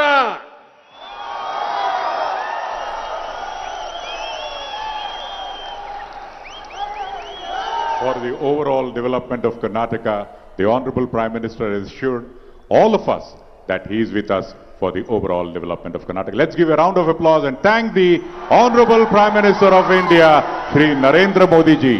ನಾಡಿನ ಸಮಗ್ರ ವಿಕಾಸಕ್ಕಾಗಿ ಒಟ್ಟಾಗಿ ಹೆಜ್ಜೆ ಹಾಕೋಣ ಎಂಬ ಕರೆಯನ್ನ ನೀಡಿದ್ದಾರೆ. ಬಂಧುಗಳೇ, ಗೌರವಾನ್ವಿತ ಪ್ರಧಾನಮಂತ್ರಿಗಳು ಶ್ರೀ ನರೇಂದ್ರ ಮೋದಿಜಿ ಅವರಿಗೆ ಮತ್ತು ಎಲ್ಲ ಅತಿಥಿ ಗಣ್ಯರಿಗೆ ಹೃತ್ಪೂರ್ವಕ ವಂದನೆಗಳನ್ನ ಅರ್ಪಿಸುತ್ತಿದ್ದೇವೆ.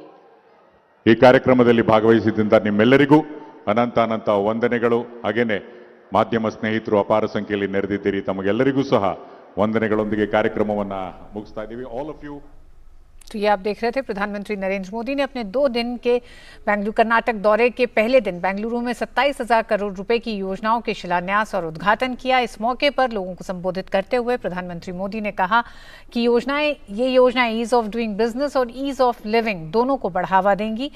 उन्होंने कहा कि लगातार सरकार मल्टी मॉडल कनेक्टिविटी पर ध्यान दे रही है और उसी तर्ज पर तमाम योजनाओं को लागू किया जा रहा है। राज्य में उद्यमियों को भी नई सुविधा मिलेगी इन परियोजनाओं से। कर्नाटक में 5 national highway projects, 10 railway projects का शिलान्यास किया प्रधानमंत्री नरेंद्र मोदी ने। कोंकण रेलवे के 100% बिजलीकरण के महत्वपूर्ण पड़ाव के हम साक्षी बने हैं, प्रधानमंत्री ने इस मौके पर कहा। उन्होंने कहा कि ये सभी प्रोजेक्ट कर्नाटक के युवाओं, मध्यम वर्ग, किसानों, श्रमिकों, उद्यमियों को नई सुविधा देंगे, नए अवसर देंगे। ये सभी प्रोजेक्ट उद्यमियों को एक नया माहौल देंगे। एक भारत श्रेष्ठ भारत की भावना का प्रतिबिंब है। बेंगलुरु का विकास लाखों सपनों का विकास है। बीते 8 वर्षों में केंद्र सरकार का ये निरंतर प्रयास रहा है कि बेंगलुरु के सामर्थ्य को और बढ़ाया जाए। प्रधानमंत्री ने इस मौके पर कहा कि बेंगलुरु को जाम से मुक्ति दिलाने के लिए rail, road, metro, underpass, flyover हर संभव माध्यमों पर काम किया जा रहा है। बेंगलुरु के जो सब अर्बन इलाके हैं उनको भी बेहतर कनेक्टिविटी से जोड़ने के लिए हमारी सरकार प्रतिबद्ध है। भारतीय रेल अब तेज भी हो रही है, स्वच्छ भी हो रही है। भारतीय रेल को आधुनिकीकरण और साथ ही साथ और सुरक्षित बनाया गया है। सुरक्षित भी हो रही है, सिटीजन फ्रेंडली भी बन रही है भारतीय रेल। हमने देश के उन हिस्सों में भी रेल को पहुंचाया जहां इसके बारे में कभी सोचना भी मुश्किल था, प्रधानमंत्री ने इस मौके पर कहा। उन्होंने कहा कि रेलवे अब वो सुविधाएं, वो माहौल भी देने का प्रयास कर रही है जो कभी एयरपोर्ट्स और हवाई यात्रा में ही मिला करता था। बेंगलुरु ने ये दिखाया है कि सरकार अगर सुविधाएं दे और जीवन में कम से कम दखल दे तो भारतीय युवा क्या कुछ नहीं कर सकता है। प्रधानमंत्री ने कहा, बीते दशकों में देश में कितनी बिलियन डॉलर कंपनियां बनी हैं आप उंगलियों पर गिन सकते हैं, लेकिन पिछले 8 साल में 100 से अधिक बिलियन डॉलर कंपनियां खड़ी हुई हैं, जिसमें हर महीने नई कंपनियां जुड़ रही हैं। प्रधानमंत्री ने इस मौके पर कर्नाटक में 5 national highway projects, 7 railway projects का शिलान्यास किया। कोंकण रेलवे के 100% बिजलीकरण के महत्वपूर्ण पड़ाव के हम साक्षी बने हैं, प्रधानमंत्री ने कहा। इस मौके पर ये सभी प्रोजेक्ट्स कर्नाटक के युवाओं, मध्यम वर्ग, किसानों, श्रमिकों, उद्यमियों को नई सुविधा देंगे, नए अवसर देंगे। प्रधानमंत्री ने कहा कि बेंगलुरु एक भारत श्रेष्ठ भारत की भावना का प्रतिबिंब है। बेंगलुरु का विकास लाखों सपनों का विकास है। बीते 8 वर्षों में केंद्र सरकार का ये निरंतर प्रयास रहा है कि बेंगलुरु के सामर्थ्य को और बढ़ाया जाए। इस मौके पर प्रधानमंत्री ने कहा कि बेंगलुरु को जाम से मुक्ति दिलाने के लिए rail, road, metro, underpass, flyover हर संभव माध्यमों पर लगातार काम हो रहा है। बेंगलुरु के सब अर्बन इलाके, उनको भी बेहतर कनेक्टिविटी से जोड़ने के लिए सरकार प्रतिबद्ध है। भारतीय रेल अब तेज भी हो रही है, स्वच्छ भी हो रही है, प्रधानमंत्री नरेंद्र मोदी ने कहा। और ये भी कहा कि पिछले 8 सालों में भारतीय रेल में जो बदलाव है वो अब आधुनिक हो रही है, सुरक्षित भी हो रही है और सिटीजन फ्रेंडली भी बन रही है।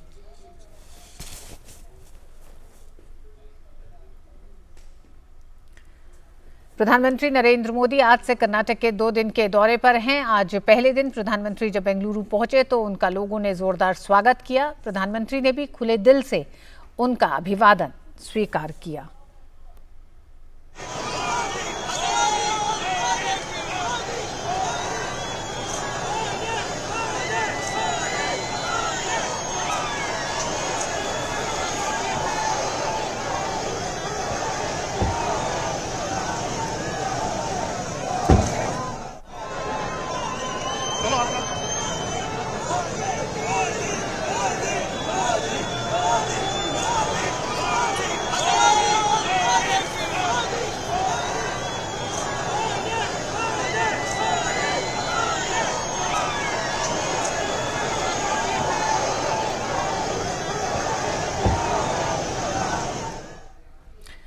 प्रधानमंत्री नरेंद्र मोदी ने बेंगलुरु में भारतीय विज्ञान संस्थान IISc का दौरा किया और centre for brain research CBR का उद्घाटन किया।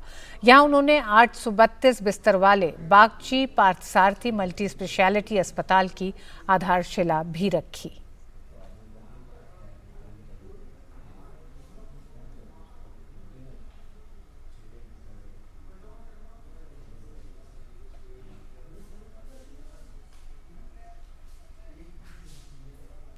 ब्रेन रिसर्च सेंटर के उद्घाटन के बाद प्रधानमंत्री ने यहां के बारे में विस्तार से जानकारी ली। भारतीय विज्ञान संस्थान के डायरेक्टर ने पीएम को यहां हो रहे रिसर्च और उससे जुड़े तमाम कार्यों के बारे में बताया। प्रधानमंत्री ने कहा कि उन्हें इस रिसर्च सेंटर का उद्घाटन करते हुए बेहद खुशी है और वो सम्मानित महसूस कर रहे हैं क्योंकि इस ब्रेन रिसर्च सेंटर की आधारशिला भी उन्होंने रखी थी। पीएम ने कहा कि इस रिसर्च सेंटर में मस्तिष्क संबंधी विकारों का प्रबंधन कैसे किया जाए, इस दिशा में ये केंद्र सबसे आगे होगा। वहीं बागची पार्थसारथी मल्टी स्पेशलिटी अस्पताल को विज्ञान संस्थान बेंगलुरु के परिसर में विकसित किया जाएगा। इसके जरिए विज्ञान, इंजीनियरिंग और चिकित्सा को एकीकृत करने में मदद मिलेगी।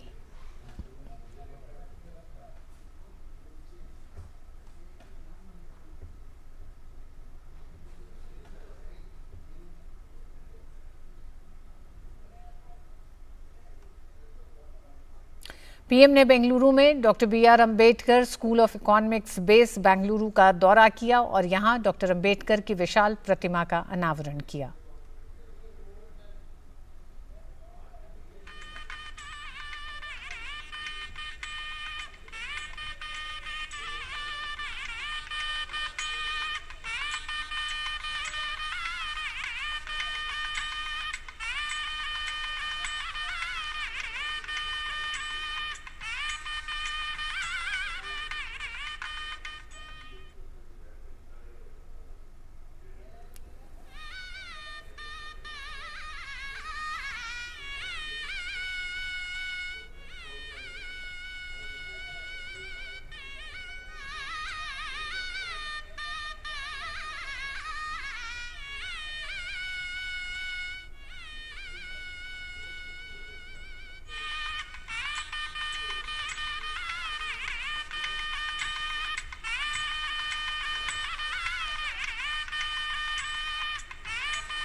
पीएम ने बेंगलुरु में 150 प्रौद्योगिकी केंद्र भी राष्ट्र को समर्पित किया, जिन्हें पूरे कर्नाटक में औद्योगिक प्रशिक्षण संस्थानों ITI में परिवर्तित करते हुए विकसित किया गया है। पीएम ने यहां ITI प्रदर्शनी का अवलोकन भी किया। 4,600 करोड़ रुपए से अधिक की लागत से विकसित इस अनूठी पहल को कई उद्योग भागीदारों का समर्थन मिला हुआ है।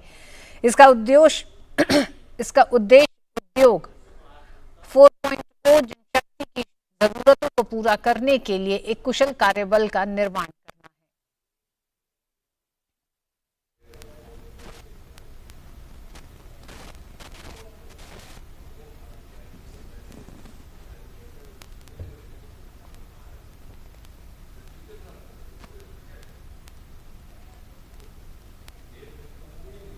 प्रधानमंत्री ने बेंगलुरु में 27,000 करोड़ रुपए से अधिक की कई रेल और सड़क बुनियादी ढांचा परियोजनाओं का उद्घाटन और शिलान्यास किया। प्रधानमंत्री ने यहां बेंगलुरु उपनगरीय रेल परियोजना BSRP की आधारशिला रखी, जिसके जरिए बेंगलुरु ने गतिशीलता और संपर्क बढ़ाने की दिशा में एक और कदम आगे बढ़ाया है। बेंगलुरु शहर को उसके उपनगरों और उनसे जुड़ी टाउनशिप से जोड़ा जाएगा। इस परियोजना को 15,700 करोड़ रुपए से अधिक की लागत से तैयार किया जाएगा और इसमें 4 कॉरिडोर की परिकल्पना की गई है, जिनकी कुल लंबाई 148 किलोमीटर से अधिक है। प्रधानमंत्री ने यहां 500 करोड़ रुपए की लागत से विकसित होने वाले बेंगलुरु कैंट और 375 करोड़ रुपए में बनने वाले यशवंतपुर जंक्शन रेलवे स्टेशन के पुनर्विकास की भी बुनियाद रखी। बेंगलुरु के बायपनहल्ली में अब भारत का पहला centralised air conditioned railway terminal बन गया है, जिसका प्रधानमंत्री ने उद्घाटन किया। इस हाईटेक और एयरपोर्ट जैसी सुविधाओं वाले स्टेशन का नाम है सर एम विश्वेश्वरैया टर्मिनल।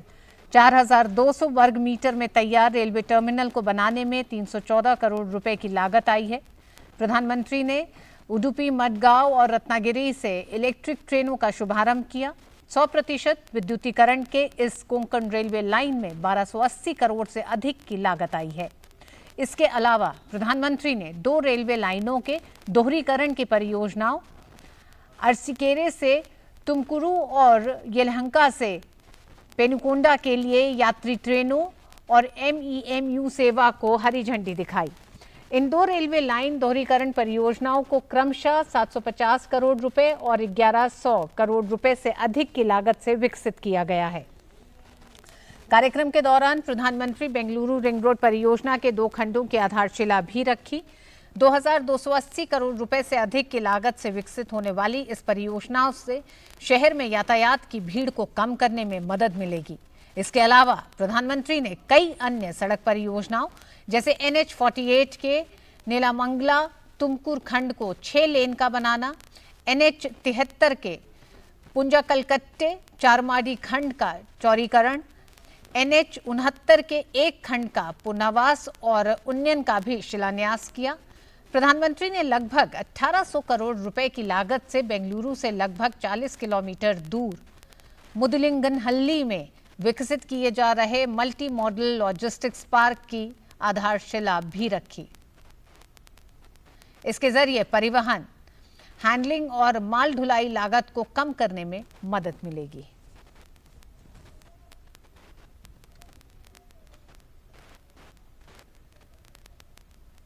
और वक्त एक छोटे से ब्रेक का है। ब्रेक के बाद खबरें जारी रहेंगी। देखते रहिए DD न्यूज़।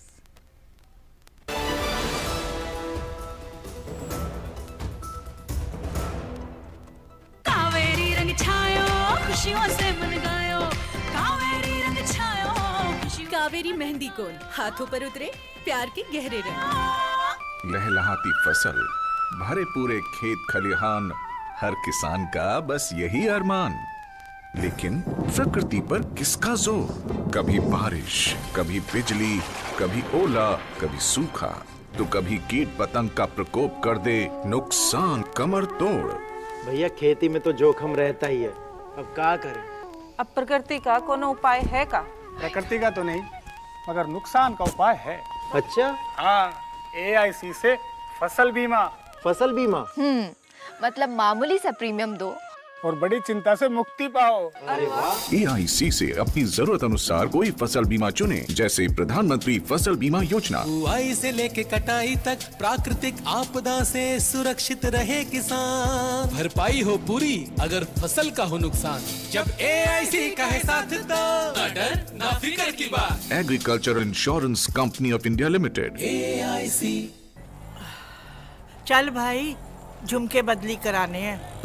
अरे आंटी, ये रही सामने सोने की दुकान, यहाँ से बदलवा लो। पर खरीदा तो उस दुकान से था। अरे अगर हॉलमार्क का निशान है ना, तो कहीं से भी अदला बदली करा लो, वो भी बिना किसी डर के। सच? हाँ, 16 आने। सोना कहीं भी खरीदो, बेचो बेझिझक बेफिक्र हॉलमार्क के साथ। हॉलमार्क है तो सोना है। योग व्यक्ति, परिवार, समाज, देश, विश्व और संपूर्ण मानवता को जोड़ता है।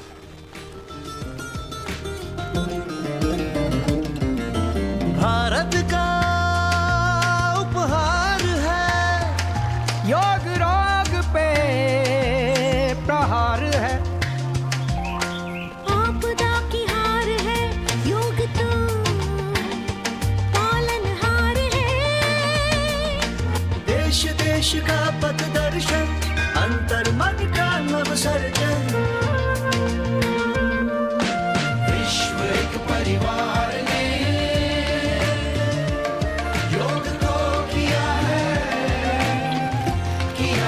वंदन।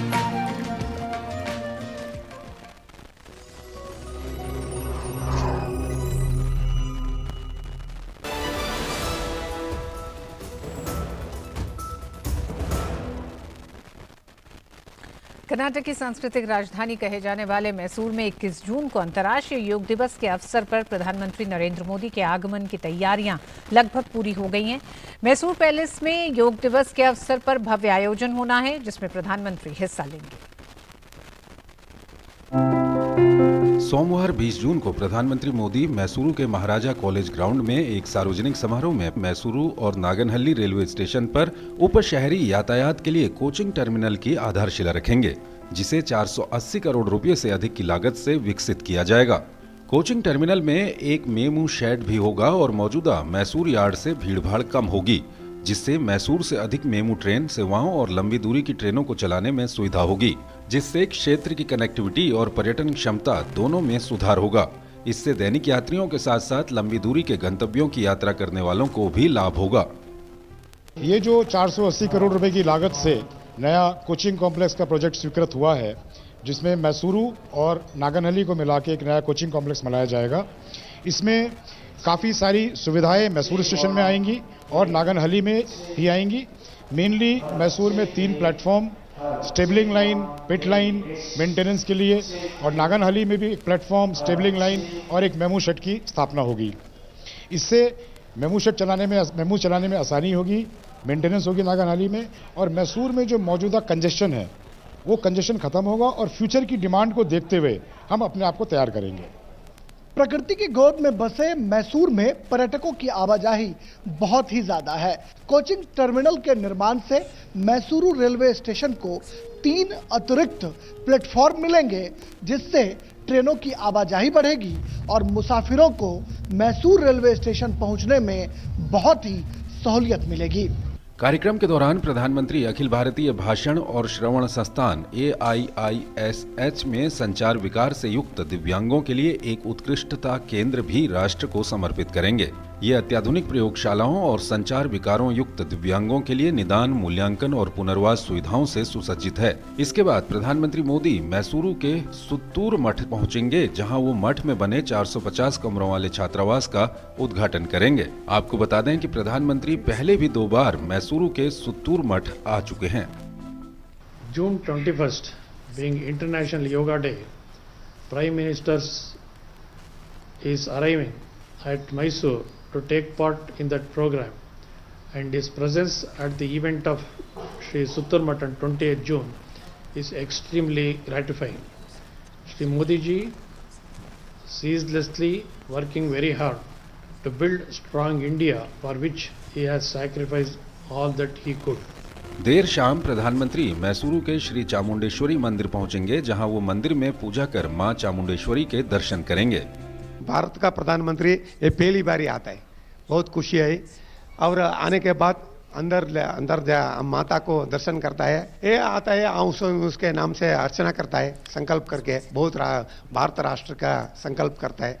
प्रधानमंत्री मोदी सोमवार के अपने व्यस्त कार्यक्रम के बाद 21 जून को 8वें अंतर्राष्ट्रीय योग दिवस समारोह में भाग लेंगे। 20 जून की शाम को प्रधानमंत्री मोदी मैसूर में होंगे, जहां वो कम्युनिकेशन डिसऑर्डर के लिए सेंटर ऑफ एक्सीलेंस राष्ट्र को समर्पित करेंगे। इसके अलावा सुत्तूर मठ भी जाएंगे और चामुंडी मंदिर में प्रार्थना और पूजा भी करेंगे। मेरे सहयोगी राजेश राज और कैमरामैन सुमित नौडियाल के साथ सुधीर यादव, डीडी न्यूज, मैसूर। गृह मंत्री अमित शाह ने कहा है कि साइबर फ्रॉड के मामले तेजी से बढ़ रहे हैं और यह हमारे लिए आने वाले समय में बड़ी चुनौती बनने वाली है। दिल्ली में साइबर सुरक्षा और राष्ट्रीय सुरक्षा पर राष्ट्रीय सम्मेलन में गृह मंत्री अमित शाह ने कहा कि देश की सुरक्षा के लिए साइबर सुरक्षा बेहद अहम है। गृह मंत्री ने कहा कि साइबर अपराध से बचने और इसके लिए एक मजबूत तंत्र बनाने पर देश में तेजी से काम हो रहा है। गृह मंत्री अमित शाह ने भरोसा जताया है कि भारत आने वाले वर्षों में दुनिया के सबसे साइबर सुरक्षित देश के रूप में उभरेगा। हर क्षेत्र के अंदर देश को दुनिया में सर्वोच्च स्थान पर पहुंचाने के लिए किस प्रकार से उपयोगी हो, इसकी दृष्टि से अनेक विध कार्यक्रम अनेक मंत्रालयों को समाहित करते हुए बनाए गए हैं। कहीं पर वित्त मंत्रालय, जब आजादी की शताब्दी मनाई जाएगी तब आर्थिक क्षेत्र में भारत कहां खड़ा होगा, इसके लिए हमारे पास किस प्रकार की टेक्नोलॉजी